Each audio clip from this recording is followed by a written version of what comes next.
ही व्यक्ती म्हणजे माझ्या आईसाठी परफेक्ट आहे, तर हे तू कशा पद्धतीने शोधलंस, हेरलंस, काय गुण पाहिलेस त्यांच्यामध्ये की नाही परफेक्ट आहे? मला असं वाटतंय की ते ना ते नजरेतनं कळतं आता मला माणूस येतो ओळखता. म्हणजे इतके लोक पाहिल्यानंतर आणि इतके लोक बदलताना पाहिल्यानंतर मला असं वाटतंय की आता माणूस ओळखता येतो की तो माणूस कसा आहे, कितपत जेन्युइन आहे, काय म्हणणं आहे. सो काकांची म्हणजे नितीन काकांची त्यांची फायनान्शियल बॅकग्राऊंड काय आहे, ओव्हरऑल बॅकग्राऊंड काय आहे, किंवा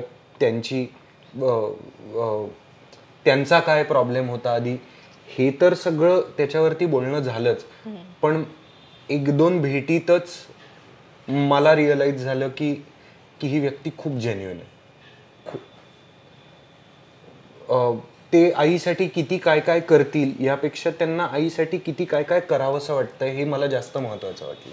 बरोबर. आणि मला त्यांच्या नजरेतच व्यवस्थित जेन्युनिटी दिसली. आणि हे असं नाही की ते आईला भेटलेत आणि इमिडिएटली लग्नाचं ठरवून टाकलं. ते साधारणपणे 15-20 भेटी झाल्या, त्यांच्या बोलणं झालं, सगळ्यांनी आमची फॅमिली बॅकग्राऊंड अशी आहे, त्यांची फॅमिली बॅकग्राऊंड अशी आहे सांगितलं. सगळं डिटेलमध्ये बोलणं झाल्यानंतर एकदम प्रॅक्टिकली आणि इमोशनली एकत्र येऊन हा घेतलेला डिसिजन आहे.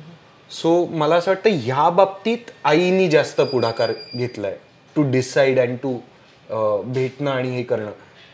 यामध्ये माझ्या मदतीची तिला गरजच नव्हती.